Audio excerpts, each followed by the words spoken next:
more round of applause. Woo! So again, let me just warn you, adult language, if you're not old enough for this. There are a couple of hundred of you typically online.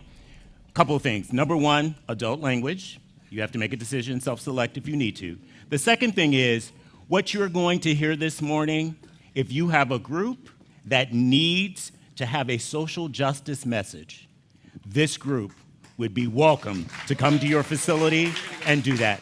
And so please welcome Authentic Voices. Thank you. I'm so happy to be here. My name is Ayana Lalia Kibori, and I serve as the creative director of Authentic Voices. We are a readers theater ensemble. You can find us on our website at the CSA website. So if you go to the CSA website, you'll see our website as well. We are founded by Dr. Reverend Prescott, who I know is in the room because I saw her earlier. So many amazing legacies, right? This is one of them. Our belief is that we are all one, right? We come to this church, we go out in the world, we see differences, because you don't look like me, do you? No. We all are different, right? But the point is that we're supposed to understand the oneness that we have between us, that we are, and not let those differences stop us from feeling that we belong or for grabbing someone and pulling them into your circle, correct? We are one community, one God, one source. Am I right, or am I just talking to myself? Okay. So Authentic Voices is about real experiences. These are real stories. They were written by people that are you see now and people that came before us, and they shared their stories, they gave them to us. So these are about real people, real experiences. Nothing is made up, even though you're gonna say, I cannot believe that actually happened. It did happen to somebody, and they were influenced by it. And we are trying to change the world, and this is our contribution to social justice by reminding all of us that we are one. Yes? So please, like with all stories, there's funny stories. And if you feel like laughing, laugh, even if nobody around you is laughing, because that's how it felt for you. You're also going to hear some really poignant stories, as Reverend Rick has already warned you. There's some real serious content here, because it really happened to people. So we talk about the realness. And if it feels uncomfortable for you, that's okay. If you can't take it and you need to take care of yourself, please do. We don't want you to stay if you're feeling too triggered. We are also going to be available at the end to talk to you, so you'll get a chance to talk to us a little bit and maybe share some of your feelings. I want you to actively listen. What I mean by that is, you might think you know what my gender is, you might think you know what my race is, but if you're listening to this story, forget about who's talking and listen to the story, because we will play different genders, we will play different races, adults, children, so forth. Okay, so just keep in mind that this is going to be a journey of active listening. And then the stories are contiguous; they just run right into the other. So pay attention to the breaks, but they're not defined. So you're listening to stories one after another without any breaks. Are you ready for Authentic Voices? Are you sure you're ready for Authentic Voices? Are you really confident about wanting to see Authentic Voices? All right. Without further ado, Authentic Voices. Shout, shout. Let it all out. These are the things I can do without. So come on. I'm talking to you. Come on. Shout, shout. Let it all out. These are the things I can do without, so come on. I'm talking to you, come on. Shout.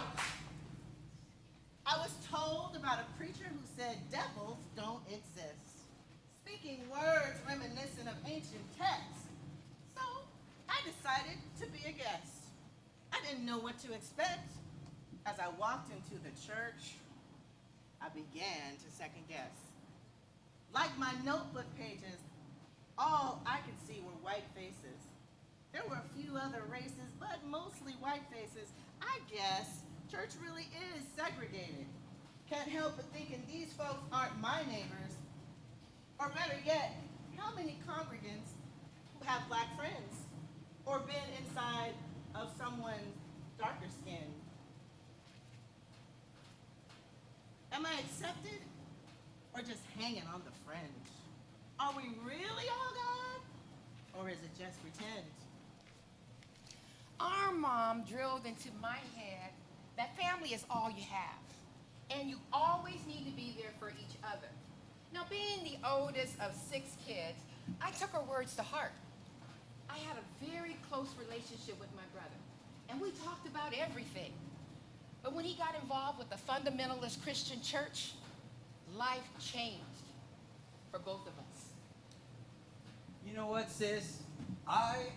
I'm really uncomfortable with your lifestyle as a lesbian. And I don't want you or your wife staying at my home. I mean, I have never really condoned your relationship and lifestyle anyway. I was shocked and totally knocked off my feet. Nothing could have prepared me for this. The devastation that I felt at that moment brought me to my knees and paralyzed me. I was in disbelief. I tried to deny it at first, but when I came out of denial, the pain was excruciating. But what about taking care of family and being there for each other, no matter what? I know. Yeah, all the messages that I received from my mom came crashing down on me and shattered my world. As family, we survived drive-by shootings, the crack cocaine epidemic, Watts riots, and general civil unrest. Yet, realizing my brother's true feelings about who and how I love rattled my resilience and truly uprooted my whole belief system and security about family. And in that moment, it was done. What are you so down about? Well, I just had lunch with 3 people from my office. All of them are African American. And they started talking about how sick to death they were of all the white privilege in the world. And then they all looked right at me.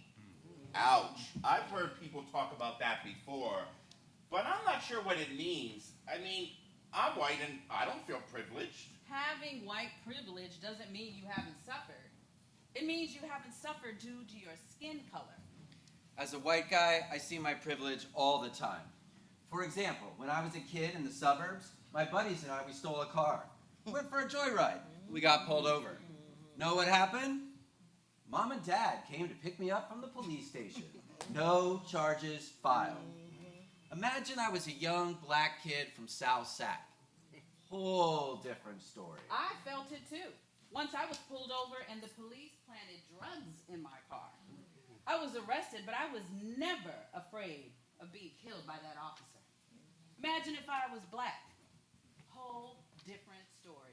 I hear you, but how can you be sure things wouldn't be different if you were black? As a white father of 2 African American sons, I see the difference all of the time. I frequently walk behind my sons through my own neighborhood.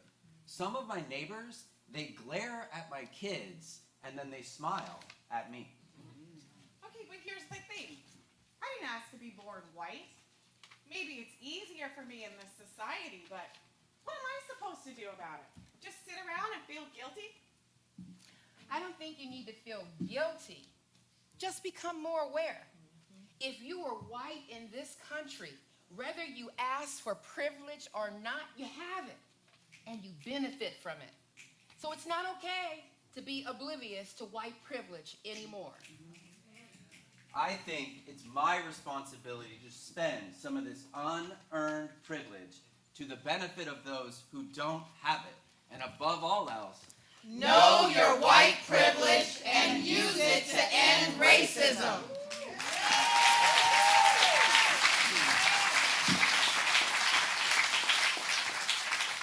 Some of our most common ingrained expressions have damaging effects on millions of people. And many of us don't know we're hurting others when we speak. For example, ableist language is omnipresent in our conversations. I just made a dumb choice. Hey, don't turn a blind eye to the problem. What, are you deaf? Wow, my boss is a psycho. Why is the weather so bipolar today? That will never work. It's just lame. Emotionally crippled, spaz, barren, moronic, lunatic, idiotic, nut job, blind leading the blind. And for the most part, people who utter these phrases aren't intending to hurt anyone. More commonly, they don't have any idea that they're engaging in anything hurtful at all. We use common words that can be micro-assaults, which is often not a conscious attempt to harm disabled people, but it acts to construct a worldview in which existing as a disabled person is negative. Let us use words that convey what we are really trying to say. Words that center people. Our experience. Our humanity. The day began with the house and the family all aflutter because Uncle Ralph was coming to town. Uncle Ralph was coming to town. And Uncle Ralph wasn't actually my uncle. He was how you say in black families, my play uncle. He was my parents' friend from back east. That's who Uncle Ralph was.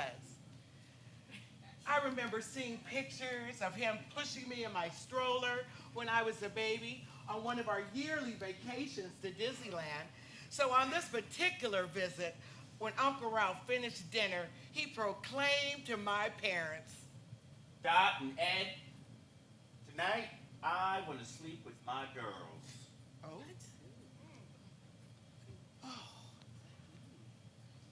oh, I thought to myself, does he mean sleep in the bed with me and my sister Cheryl with the door closed?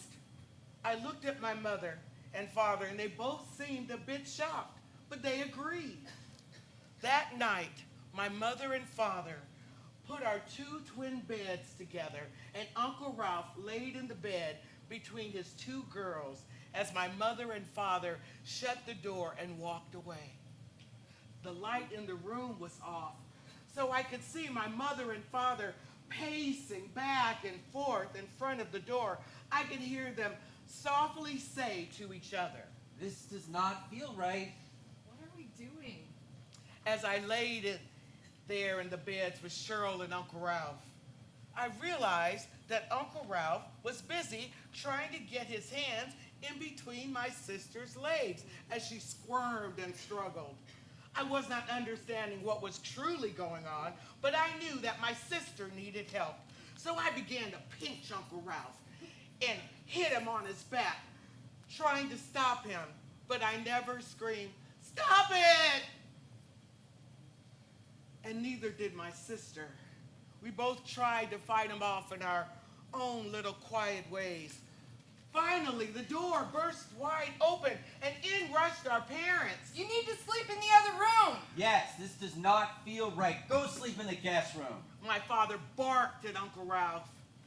I remember thinking, did this thing really happen to me and my sister? It was the most confusing day of my life. I watched my parents silently take our beds apart and put them back in their original position. When we got back into our beds, I felt like the room had never been disturbed, except it was disturbed, and so were me and Cheryl. Instead of our Uncle Ralph being banished from the house, banished from our lives, he was just in the guest room next to ours. And all night, we could hear him whispering ever so softly. Cheryl, Diane, come in here. Come and see me in my room. I'm all alone in here. I want to talk to you. Don't you want to talk to me? Don't you want to see your Uncle Ralph? But just like all things with my family, that whole experience was never discussed after that night. Better days, better days, better days are coming.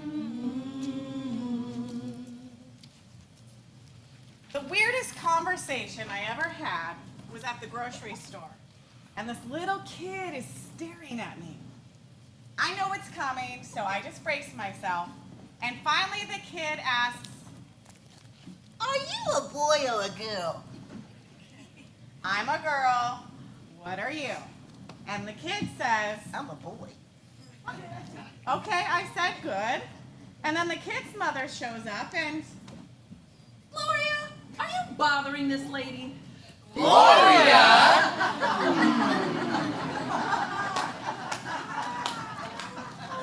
Hurt people. Hurt people. People are people, so why should it be?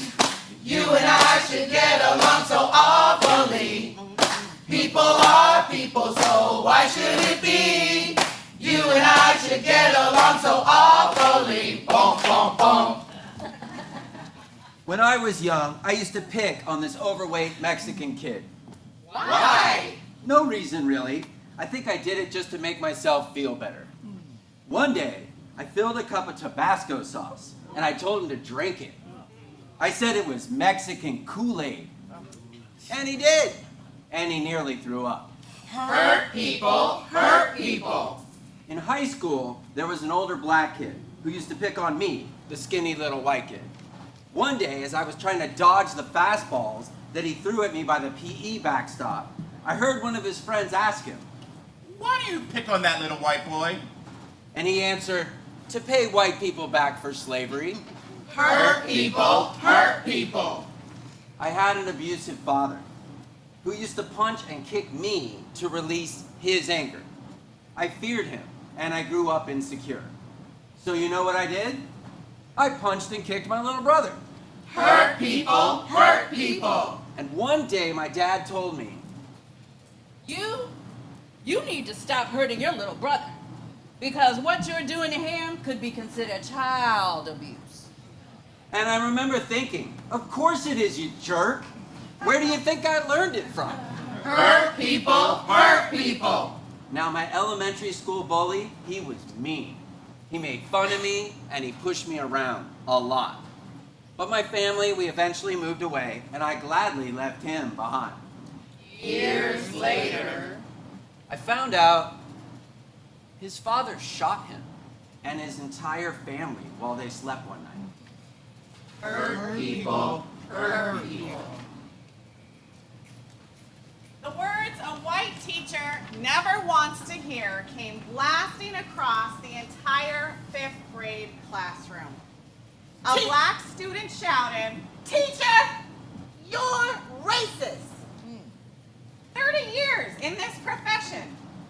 It's happened a few times, but despite my brain clicking into defense mode, it stung every time. Friends and family dutifully leapt to my defense when I told them the character assassination that I had suffered via the mouths of babes. And I got the vindication I hate to admit I was fishing for. That is ridiculous. You can't be a racist. Don't they know your stepdad is black? You can't be racist. Who put on the school's Kwanzaa assembly? You did. You can't be racist. Who put on the Black History program? You did. Ah, that kid is just playing the race card. I thought I would find their declarations of white solidarity comforting. But I was still rattled. Of course I'm not racist. And anyway, what does a racist look like? Sound like. Vote like. Worship like. Certainly not like me, right? Right! I can't be racist because my partner is a person of color. I can't be racist because my best friend is Latinx. I can't be racist because I protested with Black Lives Matter. I can't be racist. I live in Oak Park. I can't be racist because I voted for Obama. I can't be racist because I'm Asian. I can't be racist because I adopted kids of color. And I can't be racist because I go to a racially diverse church. I can't be racist. I donate to indigenous land back organizations. I can't be racist because I don't see color. Despite the mental gymnastics to justify myself, The remark caused me to dig a little deeper. Are my teaching methods culturally responsive or shutting down learning? Why have I written more referrals for black students than white students? Where does my expectation come from? That black students will cause trouble. And underneath that, Oh, no. I do think that black children and their families don't value education compared to their white peers. Oh, shit! It doesn't matter how many assemblies I put on or how many civil rights marches my parents took me to. I am the product of and a part of a racist education system. And the proof is that despite my claims of being non-racist, it didn't even occur to me that I needed to address the child's feelings with her or her family. Maybe it's you, the teacher, that still has learning to do. There's no maybe about it. We have two services at my church. Our 9 a.m. service is quiet and introspective. The 11 a.m. service has a band and lots of music and a livelier presentation of the sermon. There is a young African-American woman who only comes to the 9 a.m. service. Once as she was leaving, I asked, "Wouldn't you enjoy the gospel music at the 11 a.m. service?" And as soon as the words were out of my mouth, I knew that I had just said something very racist and offensive. Fortunately, she was satisfied with just giving me that look like I was a racist. And she still comes to the 9 a.m. service. Amen. Amen. Amen. Amen. Amen. Sing it over now. Amen. Amen. Amen. Amen. Amen. One thing I love about working for the state is the diversity of my coworkers, particularly those with disabilities. In my office alone, we have people in wheelchairs, as well as a man who's visually impaired. Now, recently, I had an interaction with one of my coworkers in which I learned I needed to do better. Now, Michelle is deaf. She's good at her job, very nice, and generally keeps to herself. Now, on this particular day, the elevator in our building was out of service. So, as part of my job, I needed to notify everyone in the building via email that the elevator would temporarily be out of order. Now, my manager advised me to get the email out as soon as possible. Now, since COVID, there are fewer people in the building and attendance changes daily, so I had to quickly remember who was there that day. A few minutes after I sent the email, a coworker said to me, You forgot Michelle. So I forwarded your email. I thought, whoops. But I was glad everyone got the notice. Now later, I got an email from Michelle that said, I want to ensure that you include me in future emails, as I want to make it clear to you I am deaf, not invisible. Twice I've had straight congregants ask me if I could please do something about the gay people holding hands in church. I wonder what they want me to do exactly. Get out a ruler and slap their hands? And I say, no, no, no, no, no, no. I say, no, no. You're not the boss of me. And I say, no, no, no, no, no, no. I say, no, no. You're not the boss of me. Is it still rape if he's my husband? What if we had sex yesterday and I said yes? But today he wants sex and I said no. And he did it anyway? Is that still rape? Yep. We're sleeping in the same bed. I'm wearing the same pajamas. Our kids are sleeping in the next room on the other side of the wall. Everything is the same, but everything is different. Yesterday, I felt beautiful, but today, I felt dirty. Yesterday, I felt loved and appreciated. Today, I feel disrespected and worthless. Like my wants and needs are dust in the wind, dissipating into nothingness. Do I even have value? If he can do this to me day after day, night after night, how can I walk through the world with confidence? How can I uplift others when I am being held down? How can I teach my daughters to hold their heads up and open themselves to love when I myself no longer trust men? Do I talk about this or wash it away with my morning shower? I don't know. He says it's nothing and that I'm doing my job as his wife. Is this what everyone else thinks? Too? He wasn't violent. He didn't hit me. I don't have bruises or scars, but he was forceful. He was manipulative. And he was unrelenting. He ignored my pleas to stop and told me to get my head out of the way because he had a date with her. Is that still rape? The truth is, it didn't happen just once. It happened a lot. And yes, it eroded my confidence and self-worth. I felt so small and powerless in my heart, even though I knew in my head that I wasn't.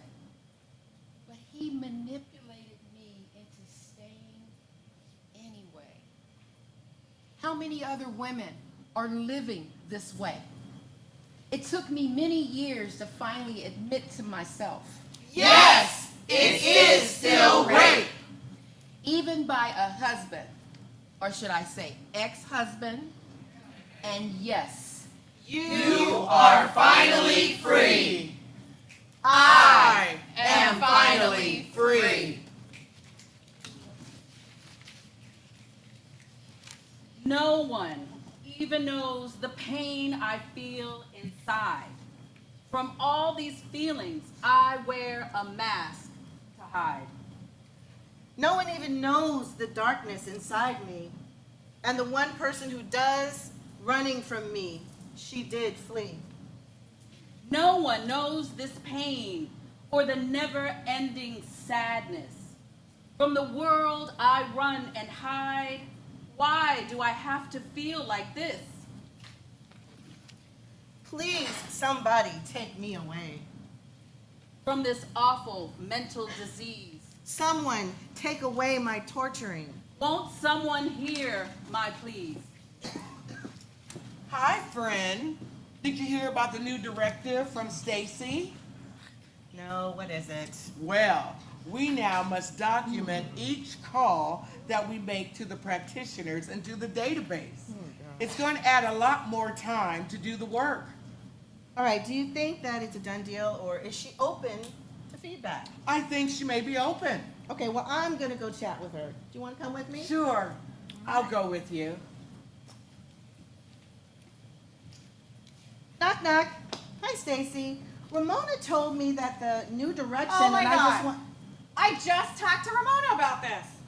What, did the two of you get on your jungle drums to communicate with each other?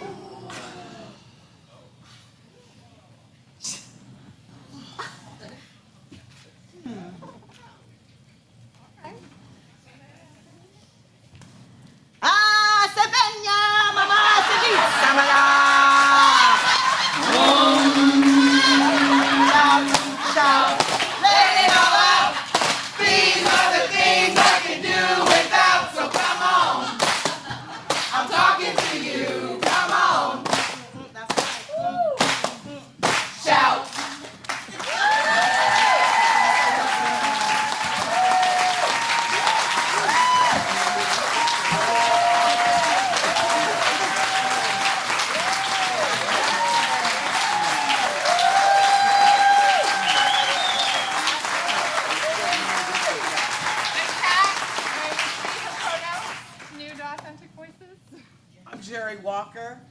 powerful black woman. That's right. I'm Tanya Beverly, and my pronouns are she and her. I'm Jeff Pollard, pronouns he, him. Tim Garcia, pronouns he, they. Ayana Kiburi, pronouns. Amiza Enzele Barnes, pronouns she and they. Shara Ward, and also she. And we are our thinking voices, so we're here now. If you have any questions, until Reverend Rick says we have to get off, maybe like 2 minutes. Okay. Hello, everybody. Anybody have any questions or comments about the show? This is a truncated version. We are usually an hour long, but we didn't have an hour, but we were so grateful to be here. So, anybody have any thoughts they want to share? Yes. I'll stand down here. Oh, okay. Go ahead.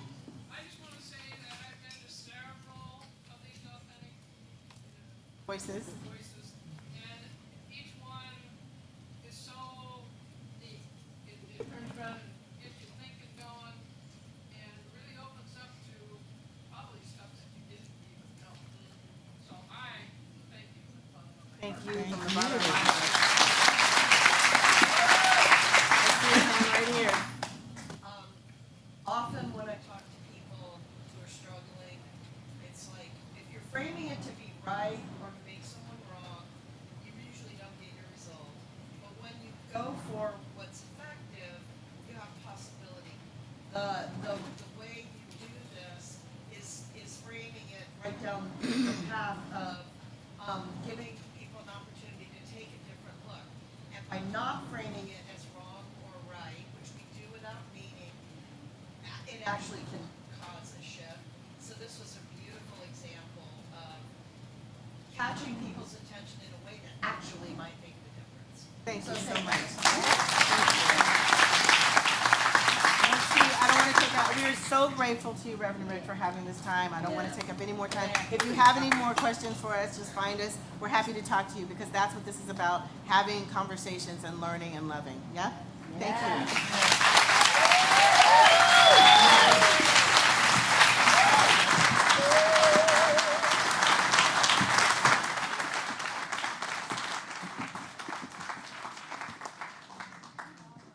Let's thank them again.